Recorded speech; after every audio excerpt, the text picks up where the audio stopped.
Paz do Senhor, meus irmãos, boa noite. Para aqueles que ainda não nos tínhamos visto, um bom ano, amém? Para vocês os dois que não vieram no domingo. Não vieram no domingo, vejam, um cortou o cabelo e o outro deixou crescer a barba, não é? Incrível! O que as coisas que acontecem numa passagem de ano. Amém. Abram comigo, por favor, em Apocalipse no capítulo 2. Os irmãos já não se recordam, já foi o ano passado, agora é o mês que a gente pode falar destas piadas, já não nos vimos desde o ano passado, já não pregávamos uma quarta-feira desde o ano passado, já não falávamos desde o Apocalipse do ano passado, desde o ano passado. Mas lembro-me que da última vez que eu preguei aqui, nós ficámos aqui no capítulo 2, não o concluímos, vamos concluí-lo hoje. E gostava de ler então a partir do versículo 18, já falámos muito desta primeira parte, mas gostava de terminar este capítulo 2 e começar o capítulo 3. Então, diz assim, Apocalipse, capítulo 2, versículo 18. E ao anjo da igreja em Tiatira escreve, isto diz o Filho de Deus, que tem os seus olhos como chama de fogo e os pés semelhantes ao latão reluzente.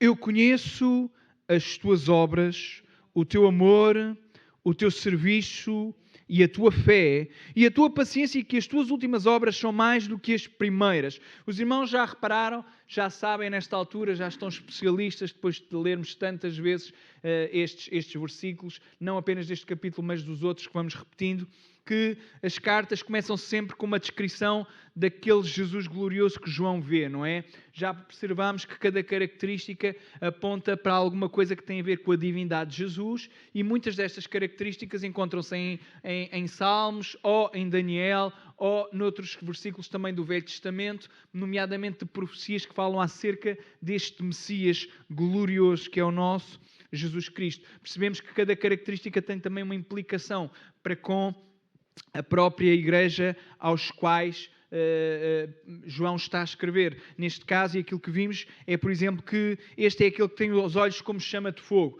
E vai ser importante esta característica da chama de fogo, porque tem a ver com o fogo, tem a ver com o julgamento e tem a ver com a purificação daquilo que está certo e daquilo que está errado. O fogo é aquilo que purifica, certo? Então os irmãos reparem que diz que eu conheço as suas obras, e nós vimos também, assim só para fazer um resumo rápido, que neste parâmetro a igreja de Tiatira era diferente de Éfeso. Enquanto Éfeso, o Senhor também conhece tudo da igreja, ele diz, olha, tenho porém contra ti que deixaste o primeiro amor. Por isso volta às primeiras obras. Volta a praticar as obras como praticavas antes. Esta igreja não está neste patamar. Esta igreja diz aqui a Bíblia que ela é uma igreja de amor, de serviço, de fé, de paciência, e que estas últimas obras, isto é, as obras que eles fazem agora, são maiores e são mais do que as primeiras. Significa que é uma igreja que cresceu em maturidade. E em vez de diminuir, ela aumentou a sua fé, mas também a sua obra. Mas há sempre um mas.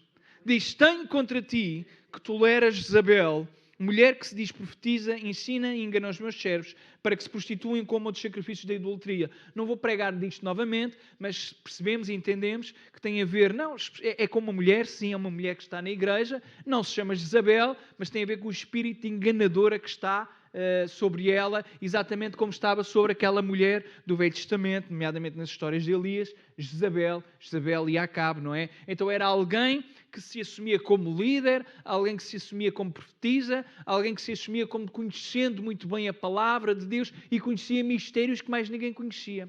Então tentava influenciar. E o Senhor está a dizer, olha, tenho no entanto contra ti uma coisa, é que tu toleras esta pessoa que está a desviar outros do caminho. E então falámos acerca da disciplina na igreja e falámos que a palavra do Senhor fala acerca da disciplina, e aqui fala acerca da disciplina. Não tolerar aqueles que levam outros à perdição. Não tolerar aqueles que levam outros a serem enganados na palavra do Senhor.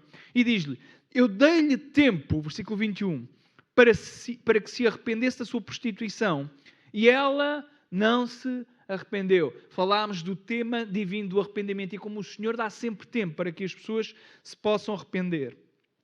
Eis que a porei numa cama, e sobre os que adulteraram com ela virá grande tribulação se não se arrependerem das suas obras. Vimos que este pôr numa cama significa literalmente doença. O Senhor ia colocar esta mulher numa cama por causa de uma doença e ela não se iria conseguir mexer. E falámos disto, que há doenças que vêm porque nós não nos arrependemos. Falámos acerca destas coisas todas, só para recordar os irmãos. Diz também, e ferirei de morte os seus filhos, e todas as igrejas saberão que eu sou aquele que sonda os rins e os corações, e darei a cada um de vós segundo as vossas obras. Estamos a falar de um Deus que recompensa justamente. Um Deus que dá a cada um segundo as obras. Há uma coisa que Ele não nos faz a nós, por causa do sangue de Jesus Cristo, é que Ele não nos recompensa com aquilo que nós merecíamos neste sentido de julgamento. Nisto Ele não nos recompensa aquilo que merecíamos. Porque o que é que nós merecíamos? Merecíamos a morte. Mas, por causa do sangue de Jesus e porque nos arrependemos, não está sobre nós, então, aquilo que merecemos. Então, quando este versículo diz... agora perdi-me. Ok. E ferirei de morte os seus filhos e todas as igrejas saberão que eu sou aquele que sonda os rins e os corações e darei a cada um segundo as vossas obras. Está a apelar àquela circunstância para que nós entendamos que aquele que tem os olhos como de fogo, ele sonda até a parte mais escondida do nosso ser. E ele conhece todas as coisas. Então, quem se arrepende, quem é verdadeiramente salvo, é aquele que está arrependido. Então o Senhor, quando nos sonda, não olha para o mal que existe em nós, mas olha para o sangue do seu Filho que está em nós. Amém? Então nisto é incrível, porque nisto não recebemos aquilo que merecemos. Mas este versículo fala acerca da recompensa daquilo que o Senhor vê e dá conforme as obras e o coração de cada um. Mas eu digo a vós e aos restantes que estão em Tiatira, e a todos quantos não têm esta doutrina, e não conheceram, como se diz, as profundezas de Satanás, que outra carga vos não porei. Vejam como é que o Senhor Jesus está a falar acerca deste ensinamento. Os irmãos tomaram atenção e se ainda vão lendo Apocalipse, os irmãos lembram-se que nós falámos daquela questão da sinagoga de Satanás. Lembram-se deste termo que nós falámos acerca de aqueles que achavam que estavam numa igreja, mas no final não era igreja nenhuma, ou nenhuma sinagoga, não era sinagoga nenhuma para Deus, era uma sinagoga que tinha como principal Deus o diabo e as pessoas às vezes nem sabiam. E é o próprio Jesus que está a falar disto. E agora Jesus está a dizer que esta mulher que ensinava falsamente, esta doutrina a qual ela chamava mistérios e profundezas, é a ideia da sabedoria e sapiência.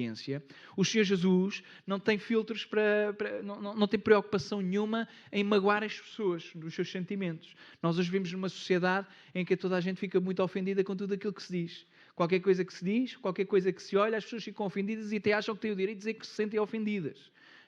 Vale o que vale. É a sociedade em que estamos. Mas veja o que é que Jesus diz. Olha, essa sapiência toda, essa sabedoria toda, essa profundeza toda é uma profundeza do diabo. Estão a perceber? Mas eu digo-vos a vós e aos restantes que estão em Tiatira, todos quanto não têm esta doutrina, a doutrina de Jezabel, e não conheceram, como se diz, as profundezas de Satanás, que outra carga vos não porei. Ou seja, ele está a dizer, olha, não vos vou imputar responsabilidade acerca disto, porque vocês não conheceram esta doutrina. Vocês não participam e não praticam desta doutrina. Mas o que tendes, retende-o até que eu venha. Cá está a ideia de perseverar. A ideia de reter aquilo que se ouviu, guardar aquilo que temos, até que o Senhor volte. A vida cristã é uma vida de resiliência. É uma vida, não é de conforto. Eu gostava que fosse, tenho que ser honesto. Eu gostava que a Bíblia tivesse assim uns versículos que eu pudesse ir lá e dissesse assim, quem aceitar a Cristo vai viver a vida mais confortável que existe e vai ficar bem nesta vida e na próxima. Mas não é isso que a palavra do Senhor diz. Então a vida cristã é boa, é excelente e nem imagino nada melhor do que ter Jesus. Porque não há nada melhor do que ter Jesus. Mas é preciso reter aquilo que se guarda. Ou melhor, é preciso reter aquilo que se ouviu. É preciso reter aquilo que nos foi entregue. É isto que eu queria dizer. Porque se não retivermos... Mas o que tendes, retendo até que eu venha. Porque quem não retém, não vence. E quem não vence, vocês entendem. O que não vence é o que não recebe. E não recebe porque não reteve. Mas aquele que retém é aquele que vence. E ao que vencer e guardar até ao fim as minhas obras, eu lhe darei poder sobre as nações. E diz assim: e com vara de ferro as regerá, e serão quebradas como os vasos de oleiro, como também recebi do meu Pai. Agora vejam, não é apenas neste versículo, mas nós vemos também em Apocalipse e noutros versículos, que no final dos tempos, na segunda vinda do Senhor, os escolhidos, os santos, eles vão reinar com Jesus. E este versículo está a apontar sobre a autoridade que o Senhor vai dar sobre aqueles que estarão com Jesus para reger as nações. E então, Jesus virá e Ele vai, em que tempo, pois isso é questionável, quando é que vai ser este reino, é questionável, e depois haveremos de lá chegar, porque há muitos debates acerca disto, mas uma coisa é certa, Jesus vai reinar, e não vai reinar sozinho. Ele é o rei, Ele é supremo, mas diz aqui a Bíblia, ao que vencer e guardar até ao fim as minhas obras, eu lhe darei poder sobre as nações. E vejam, e com vara ferras regerá, e serão quebradas como os vasos de oleiro, como também recebi do meu Pai. E estes versículos estão a apelar ali ao Salmo 2, com uma diferença. É que no Salmo 2 fala acerca de um só rei da linhagem de Davi, e João aquilo que coloca é este rei que vem da linhagem de Davi, mas coloca aquele que vencer também a reinar com Jesus. E é interessante. Com vara de ferro as regerá. Literalmente, depois também há aqui uma questão, porque a palavra ela pode ser pastorear ou reger, porque são palavras muito parecidas, então há manuscritos que têm pastorear, há manuscritos que têm reger, mas não há grande diferença, porque um pastor de vez em quando também tem que dar com a vara na ovelha, portanto não a diferença é pouco. Entre o rei ou o pastor com a vara, neste sentido é pouco. Mas a ideia é esta. O Salmo 2 fala acerca de uma rebelião. Fala acerca do rei, aquele que vem da linhagem de Davi, estar sobre o monte Sião, e ele vai reinar sobre todas as coisas, mas há pessoas que se vão revoltar. E então querem combater contra ele. E este rei, aquilo que ele vai fazer é isto.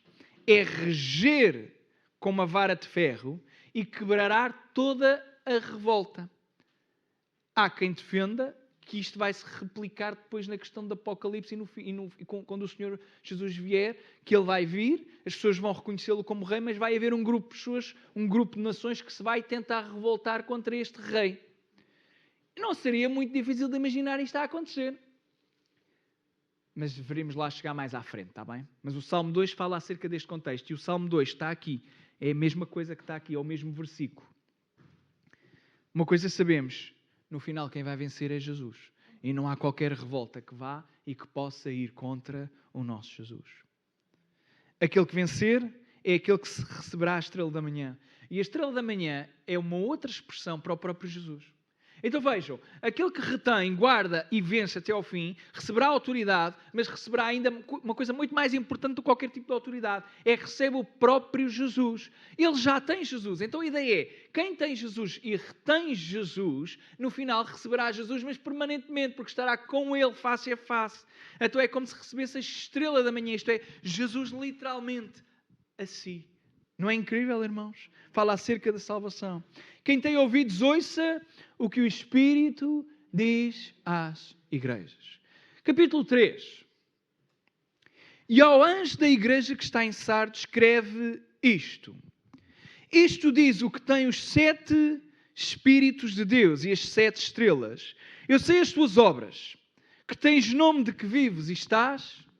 Esta carta é diferente. Esta carta não fala tanto daquilo que Jesus é, mas daquilo que Jesus tem. Porque as outras cartas falam acerca das características de Jesus. Ou da espada, ou do latão, das pernas, da voz, dos olhos. Mas aqui fala daquilo que ele tem. E começa falando acerca da igreja, é a igreja de Sardes, e diz, isto diz o que tem os 7 Espíritos. Já percebemos que os 7 Espíritos é a mesma expressão, falámos disto logo no início, até vos mostrei o texto, onde fala acerca dos 7 Espíritos de Deus, que não é nada mais, nada menos do que o Espírito Santo. Os 7 Espíritos não são 7, são 7 características, 7 categorias, mas que englobam o Espírito Santo. Então, aquele que tem o Espírito E esta é a chave para entendermos o texto. Estamos a falar de uma igreja que tem nome de que vive, mas está morta. E aquilo que está morto só pode ser vivificado e só pode ressuscitar pelo poder do Espírito Santo. Então é interessante que a igreja que está morta, mas tem fama de que está viva, quem vai falar com ela é o Espírito, é Jesus, Deus que tem o Espírito. E quem tem o Espírito é a única pessoa que pode dar, porque só se pode dar aquilo que se tem. Então Jesus, aquele que tem o Espírito, vai falar a uma igreja que precisa do Espírito Santo. As 7 estrelas já tínhamos visto, seriam os anjos da igreja. Eu sei as tuas obras. Sempre Jesus sabe. Sempre Jesus conhece tudo aquilo que nós fazemos. E esta igreja poderia esconder a todos aquilo que era. Tinha nome. E várias vezes vai falar acerca do nome. E nome fala acerca da sua característica, da sua identidade, mas acima de tudo também, neste contexto, da sua fama. E a sua fama era de uma igreja que era viva. Uma igreja para onde todos olhavam e diziam, que grande igreja, que coisa espetacular, que maravilha de igreja. Aquela igreja é que eu deveria lá estar, naquela igreja é que eu deveria pertencer, aquela igreja é que faz coisas à maneira, a minha não. Mas veja o que é que Jesus está a dizer, conheço as tuas obras. E sei que tudo aquilo que tu fazes é só fachada. Sei que aquilo que fazes é só teatro. Sei que aquilo que fazes não tem nada a ver com o meu nome. Tens nome de que vives, mas estás morto. Gostavam de ser esta igreja? Nenhum de nós queria ser. Que Deus nos ajude, não é? Eu sei as tuas obras, que tens nome de que vives e estás morto. É das passagens mais violentas da Bíblia. Das passagens onde Jesus está a falar a uma igreja que é sua e está a dizer, tu estás morta.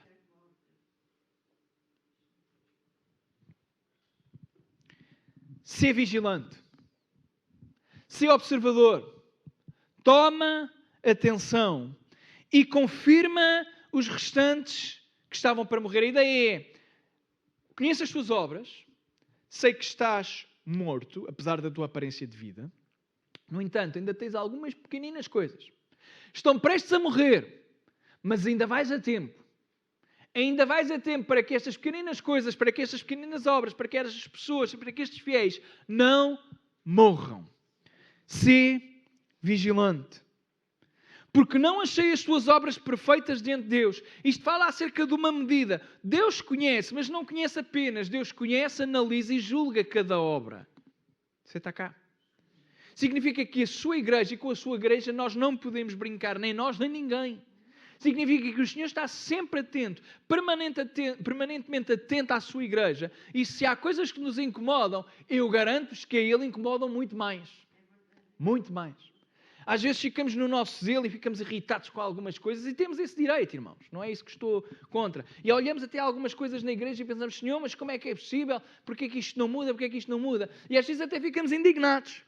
Mas deixem-vos dizer o seguinte, não há ninguém mais indignado nesta história do que o próprio Jesus, porque a igreja é dele. E se há coisas que a nós incomodam, então imaginem ao Deus da igreja. E Ele está atento. Ele julga todas as coisas. Então vejam, eu não achei as tuas obras perfeitas diante de Deus. Significa que há uma medida para a qual Jesus está sempre a comparar a sua igreja. E é a medida da obra que é uma obra que tem que ser perfeita. E perfeita não tem a ver com a execução. Não tem a ver com a nossa capacidade, mas parece-me a mim que tem a ver não apenas com a intenção, mas acima de tudo com a vontade de querer agradar a Deus. Fazer alguma coisa com zelo, com o melhor que conseguimos, mas cujo foco não é a perfeição porque eu sou bom, mas a perfeição porque Ele é bom. Então eu faço alguma coisa com zelo, não porque eu sou bom, não para me mostrar, não para que os outros me deem palmadinhas nas costas e digam, pá, tu és muito bom, mas acima de tudo, e única e exclusivamente, porque Deus é santo e esta é a medida do seu padrão de santidade e perfeição. Então em tudo existe esta medida. Porque a única coisa que verdadeiramente é possível agradar a Deus era se houvesse coisas perfeitas. Nós não alcançamos, não conseguimos, mas esta é a medida. E Jesus está a dizer, olha, não achei as tuas obras perfeitas diante de Deus, porque esta igreja só tem aparência. Então as coisas até podem ser feitas com alguma qualidade diante dos homens, mas diante de Deus de nada serve. De que é que adianta termos tudo tão bem montado e um espetáculo tão bem montado quando no final o Senhor não se agrada dele? De nada serve. Esta é a igreja morta. A igreja morta que tem a aparência de estar viva é uma igreja perigosa. Porque é uma igreja cheia de atração. Uma igreja cheia de pessoas também, mas uma igreja que todos acham que está bem, mas o Deus que está, ou que deveria estar na igreja, já lá não está. Mas há sempre um restante. E este restante pode sempre fazer alguma coisa. Lembra-te, pois, do que tens recebido e ouvido. Há aqui uma inversão, porque normalmente nós ouvimos e depois é que recebemos, e é uma inversão gramatical e é propositada do grego. Mas a ideia é, lembra-te daquilo que ouviste e recebeste. Lembra-te disso e guarda-o. Lembra-te daquilo que ouviste, lembra-te daquilo que recebeste e guarda. Guarda no teu coração, guarda na tua alma para que não te esqueças, mas guarda-o, porque se não guardares, não é possível arrepender-nos. Não é possível arrepender de uma coisa que nós não sabemos que é errada. Mas quando eu guardo aquilo que é Jesus, quando eu guardo aquilo que é a mensagem da cruz, quando eu guardo aquilo que é o Evangelho e quando eu entendo o que é que significa verdadeiramente ser igreja e guardo aquilo que significa ser igreja, eu arrependo-me quando não estou a cumprir o padrão de ser igreja. Você está cá ainda? Lembra-te, pois, do que tens recebido e ouvido e guarda-o e arrepende-te. Arrepender. Voltar atrás no caminho. Voltar a um estado anterior ao que estamos atualmente. E se não vigiares, se não tiveres cuidado, se não fores zeloso, virei sobre ti como um ladrão e não saberás a que horas sobre ti virei.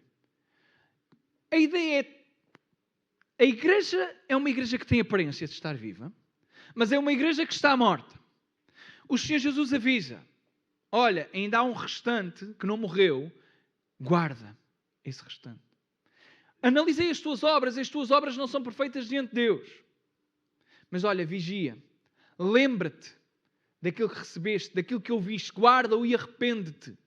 Porque se não te arrependeres, não se esqueçam que nós lemos que o Senhor tinha dado um determinado tempo, nos versículos antes, a Jezabel para que ela se arrependesse. Os irmãos lembram-se disto?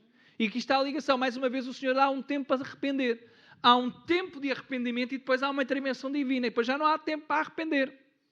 Há um tempo de arrependimento até o Senhor intervir diretamente na história. A pergunta que depois fala é, não sabes a que horas sobre ti virei. Se isto está a falar da segunda vinda do Senhor, ou se está a falar, porque normalmente nós pensamos, virá como um ladrão sobre a noite, isto é sobre a segunda vinda. Mas, dentro do contexto, não se esqueçam que este Jesus é aquele que diz que anda no meio dos castiçais e que retirará o castiçal, isto é, a vela e a luz da igreja que não cumprir os seus requisitos. Então parece-me a mim, dado o contexto, e não é apenas a mim, mas a maior parte até dos teólogos, que este dia e a hora que o Senhor virá, não tem a ver neste versículo com a segunda vinda, mas tem a ver com ele julgar a igreja no hoje e o já. O Senhor é aquele capaz de fechar, acabar com uma igreja que não é igreja. E parece-me que é isto. E agora há aqui uma história que só o contexto histórico é que dá é só pelo contexto histórico que é que nós lá vamos. Mas é uma história que, ou melhor, faz parte da história, mas é história. E é interessante porque tem a ver com esta questão do ladrão e não sabermos a que horas sobre ti, ou que horas é que sobre ti eu virei. Porque esta cidade de Sardes tem uma história muito interessante. Há uns tempos atrás, e eu nem tinha feito a associação, Aí há um mês atrás estava a traduzir um texto, isto num dos livros, um texto grego clássico, e que falava acerca do rei Cresso. E o rei Cresso tinha sido um rei desta cidade de Sardo. Não nesta altura, mas umas gerações antes. E o rei Cresso tem uma história muito interessante. A história do rei Cresso é assim meio trágica, então há aquelas coisas que são meio romanceadas e há outras que fazem parte de facto da história. Então este era um texto de Heródoto e basicamente o Cresso é aquela típica história tragédia grega. É uma figura histórica e ele, por exemplo, só para vocês verem como os gregos romanceavam muitas coisas. O Cresso era considerado um dos homens mais ricos que já existiram. E havia a lenda de que ele era rico porque ele tinha lavado as mãos. Os irmãos lembram-se da história do rei Midas? Aquele que tocava e tudo ficava em ouro. E o rei Midas, isso era muito bonito ao início, mas depois aquilo passou a ser uma maldição, não é? Porque tudo aquilo que ele tocava ficava em ouro, ele não conseguia comer, porque ele tinha que tocar para comer. Então ele, para se livrar lá dessa maldição, ele tem que lavar-se lá num rio, e este Cresso era de tal forma rico que as pessoas diziam que ele tinha lavado as mãos no mesmo sítio onde o rei Midas tinha lavado as mãos. Então, como ele lavou as mãos onde estava o ouro, ele ficou cheio de ouro. Era só para vocês irmãos perceberem a quantidade de ouro que ele tinha. E este homem era um homem com uma vida trágica, ou melhor, com uma história trágica. Isto porque ele andava sempre à procura ou a acreditar em coisas que não deveria. Então diz que sobre a vida dele havia uma profecia mais sobre o filho, que o filho um dia iria morrer morto por uma lança de ferro. E ele, cheio de medo daquela profecia, mete sempre o filho no palácio e não quer que o filho saia do palácio. E a determinada altura ele recebe um visitante, um príncipe que tinha morto também um irmão, sem querer, isto sim para resumir, e ele percebe que o rapaz era inocente, foi sem querer que ele matou o irmão, e aceita-o, purifica-o, porque havia este ritual da purificação, e deixou-o viver no palácio. Entretanto, há um grande javali lá no meio do... Só assim, uma história assim meio mirambolesca, mas só para os irmãos já vai fazer sentido. Então, havia um grande javali, ninguém conseguia matar aquele javali, e os soldados pediram ao rei para enviar mais pessoas para eles conseguirem apanhar aquele grande javali. E o miúdo, o filho do rei Cresso, ouve aquilo, farto de estar no palácio, e diz ao pai, deixa-me ir, vamos lá, já estou farto disto, e lá não vai haver problema nenhum, eu não vou morrer, lá não há soldados, ninguém me vai matar, nós vamos todos matar aquele grande animal que está a destruir as culturas. E o rei diz que sim, que o filho pode ir, mas com uma condição, que este príncipe que tinha morto o irmão fosse para protegê-lo. Bem, os irmãos já estão a imaginar, não é? Chega lá à altura do javali, vão para matar o javali, em vez de matar o javali, mata o filho do rei. Exatamente com uma lança, e quem é que mata? O príncipe que tinha morto também o outro irmão e que este rei tinha aceite. O que é que acontece? Este rei andava sempre à procura desta questão das profecias e vivia por isto. O filho acaba por morrer por uma profecia também, mas ele acreditou numa profecia que dizia que ele iria e que poderia invadir a Pérsia, e isto é histórico. Esta parte é histórica. A do javali também é mais ou menos histórica. Pelo menos o Heródoto ainda é considerado mais ou menos um historiador, embora percebamos que deve ter aqui algumas coisas românticas. Este Cresso invade a Pérsia, mas leva uma grande tareia. E de repente tem que fugir. Sai e volta a esta cidade de Sardo, só que esta cidade era no meio do monte, no meio de um grande penhasco. Diziam que era impenetrável. Os persas tinham ficado irritados porque tinham sido invadidos. E durante a noite escalaram os penhascos, entraram na cidade quando ninguém esperava, na hora que ninguém estava à espera, e conquistam Sardo. Umas gerações depois, há um rei que faz exatamente a mesma coisa a esta cidade. Um rei que estava lá descansadinho em Sardo, e mais uma vez o império, o exército escala aqueles penhascos que era impossível, diziam que era impossível, e 2 vezes esta cidade, quando não estava à espera durante a noite, foi conquistada. Esta era uma história que era passada oralmente. Então, todos na cidade conheciam bem a história. Se não tiveres cuidado e não vigiares, na hora em que tu não esperas, eu virei a ti. Isto já havia na história. Então, quando há este versículo, se não vigiares, virei sobre ti como um ladrão, e não saberás a que horas sobre ti virei, isto ecoava e metia medo. Porque eles sabiam que a cidade apesar de parecer impenetrável, já tinha sido conquistada 2 vezes de uma forma que era supostamente impossível. Então, a ideia que João tem, e que não é a ideia de João, no fundo é a mensagem que Jesus lhe está a passar, mas estamos a falar aqui de Apocalipse.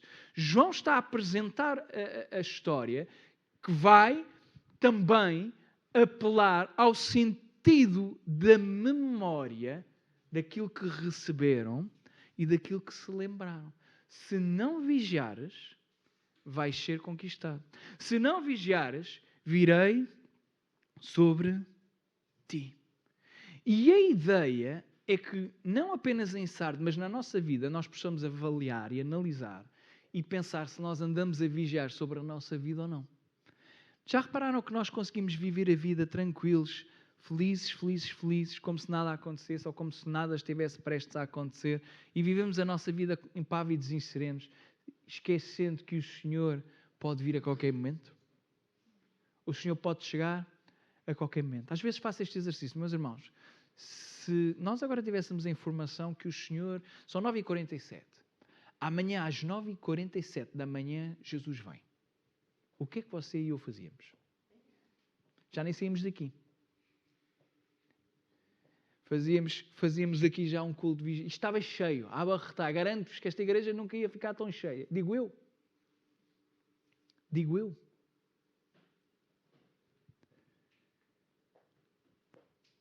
Se eu soubesse que o Senhor vinha numa determinada hora, nós não colocávamos os nossos afazeres em ordem, sim ou não?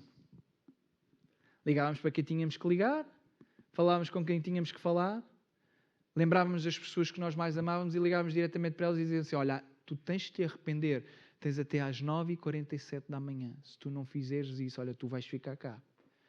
Eu vou para o céu, mas tu ficas cá. Os irmãos já pensaram como é que seria o nosso testemunho? Não tínhamos vergonha de nada.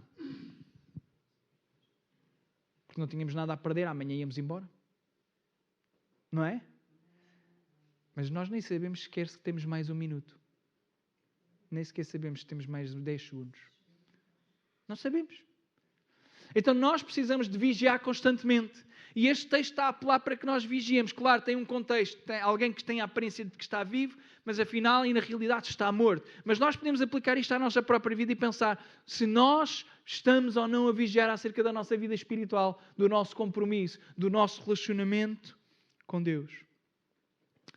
Mas, apesar desta igreja ter a aparência de estar viva, mas estar morta, há sempre um mas. Tens em Sardes algumas pessoas que não contaminaram os seus vestidos. É interessante porque esta cidade de Sardes também era conhecida por fazer vestidos brancos. Roupas brancas, tinha uma indústria sobre isto. E estas pessoas, que são os remanescentes, não contaminaram os seus vestidos e comigo andarão de branco, porque são dignas disso. Vejam como a Bíblia está sempre conectada e o Apocalipse nisto conecta-se muito bem. Eu darei a cada um a recompensa que cada um merece. E agora aqui está. Mas tens alguns que não se contaminaram. A ideia é, tens alguns que estão a vigiar. E porque estão a vigiar, eles andarão comigo vestidos de branco, sinal de pureza, sinal de honra, sinal de justiça, sinal de quem anda com Jesus, só anda assim, vestido de branco. Só anda quem é justo. Não por seu mérito, mas por mérito daquele que o justificou. Só anda quem é santo, não pela sua santidade em si, mas por causa daquele que o santificou. Só anda quem é honrado, não porque é honrado em si mesmo, mas por causa daquele que o honra. Você está cá? Ao que vencer, será vestido de vestes brancas e de maneira nenhuma riscarei o seu nome do livro da... O nome no livro da vida. Irmãos, não há maior recompensa do que o meu e o teu nome estar escrito no livro da vida. E o nosso nome escrito no livro da vida não vai ser apagado, não vai ser riscado, ele vai lá permanecer sempre e sempre, para todo o sempre. Então andará vestido de branco com Jesus, de maneira nenhuma será o seu nome arriscado no livro da vida e será confessado o seu nome diante do meu Pai e diante dos seus anjos. Quem tem ouvidos para ouvir, ouça o que o Espírito diz às igrejas. Meus irmãos, que o Senhor nos ajude. Que o Senhor nos ajude verdadeiramente. Estamos aí, acabámos a 5ª carta, falta a 6ª e a 7ª. Mas, irmãos, vejam que é Jesus que está a falar e a zelar pela sua igreja. Quando o irmão olhar para a realidade da nossa igreja, e até podemos ver algumas coisas que não gostamos, e algumas coisas que podemos orar, e algumas coisas que podemos nós melhorar e nós mudarmos mesmo. Uma coisa eu garanto-vos, não há ninguém mais preocupado e mais interessado na sua igreja do que Jesus Cristo. Ninguém mais importado com a sua igreja do que Jesus Cristo. Então, que nós possamos vigiar e que possamos ser este remanescente que guarda as coisas. Aqueles que estão desatentos, que vigiem e que guardem aquilo que já ouvimos. Se precisarmos nos arrepender, que nos arrependamos daquilo de errado, do pecado que fazemos e vigiemos, porque não sabemos nem o dia, nem a hora, mas um dia vai chegar. Eu quero estar com Jesus e quero estar consigo também, mas quero estar mais com Jesus. Porque cada um no final toma conta da sua vida. E não vamos tomar conta da vida uns dos outros. Podemos cuidar uns dos outros, mas no final é entre nós e o nosso Senhor Jesus. Amém? Vamos ficar em pé.